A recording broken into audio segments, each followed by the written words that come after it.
Okay, I just watched this case, or kind of listened to because I'm working. I just listened to this case on New York Homicide, right?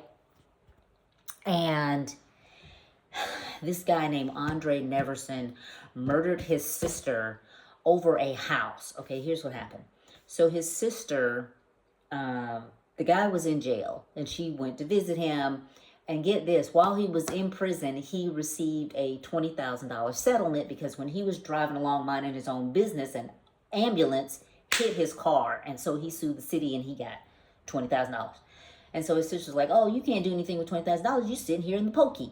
So let me take the money and I'll buy a house. And then when you get out, I give you your money back. And he's like, okay, bet. So he gets paroled. He comes out. She's in the house. And he's like, I don't want my money. I want the house. I want the house. I want the house. And she's like, no, I'm not giving you the house. He hauls off and he shoots her in the gut. Shoots her twice. So then they find her body and they're like, oh my God, she's been shot. And he actually called his father and said, hey, I just shot my sister. Oh, I can't believe I did that. And the father's like, oh my God, I can't believe you did that. So then this fool, Neverson, he goes over and he basically kidnaps his estranged girlfriend. And he's like in this blue minivan or whatever, like the next day. He kidnaps her. And at one point, the girl's mother came over and said, hey, my daughter just broke up with this guy. She might be in danger. And so then the cops are like, she probably is. And so they are out looking, crawling across the street, looking for her. And in the meantime, this Neverson character sends the mom, his estranged girlfriend's mom, a 3-page letter saying, this is your fault. The letter is stained with blood.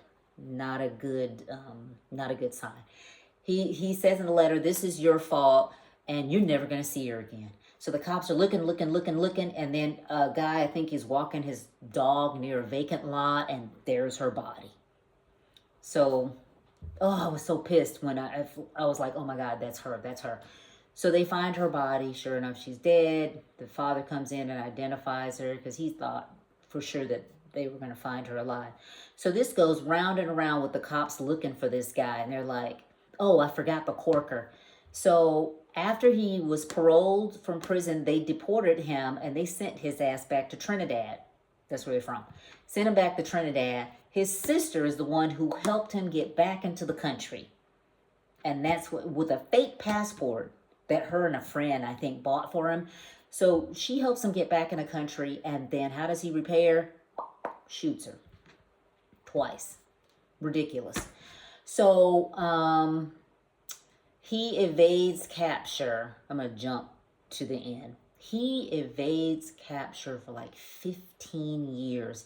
The cops are basically running around chasing their own tail, just missing him. At one point, he had another girlfriend who was a nurse, and so they were like kind of staking out all of the girlfriends. And she gets in her car one day, and there's this bag attached to her rearview mirror, and in it is like this little 2-way radio. So she instantly gets out of her car, she goes back in, she talks to the police or security, the cops who are there in the hospital. And so then the cops pull up NYPD with lights blazing, and the guys are already gone, of course.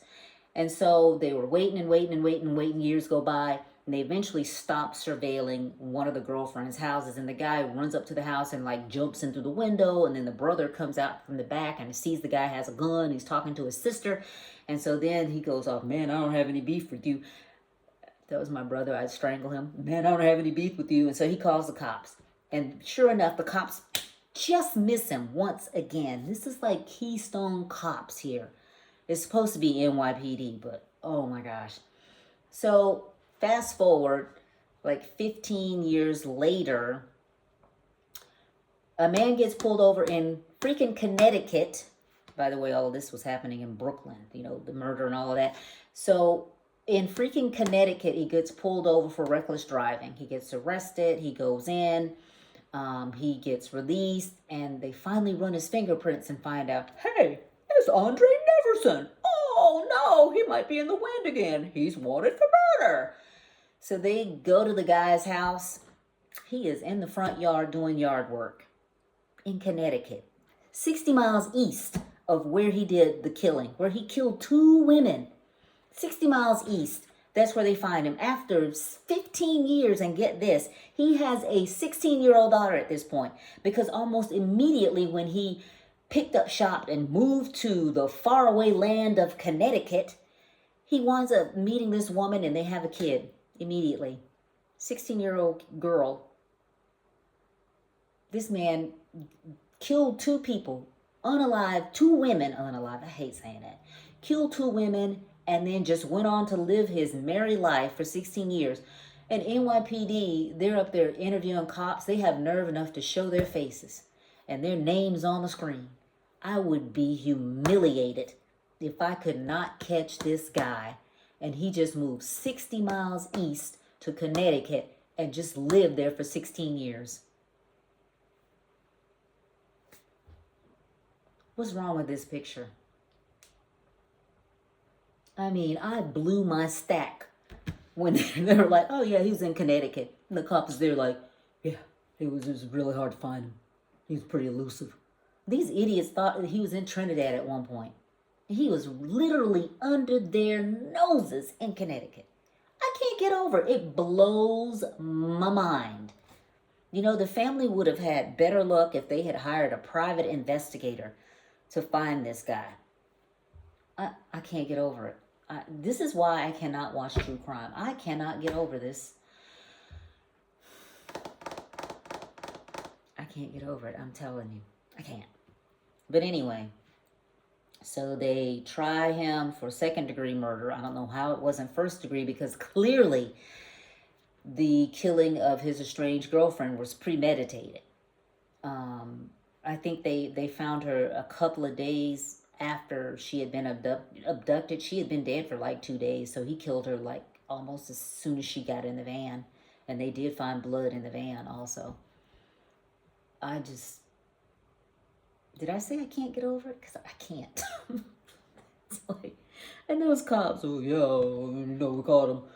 And then he got tried for 2 counts, 2nd degree, and of course he was convicted and sentenced to 50 years. I say that man was ready to be caught. He was ready to be caught. Because when they did arrest him, he had a weapon on him also. When they stopped him for reckless driving, there was a weapon in the car. That might be one of the reasons when they pulled him in. But I'm like, how badly was he driving? How recklessly was he driving to actually get arrested and booked? And then they still almost lost him. I mean, the guy was just like, please take me in, practically. Look, I'm going to drive recklessly. There's a weapon in the car, and then I'm just going to go straight home. And they caught him. Yeah, okay. That's NYPD story, and they're sticking to it.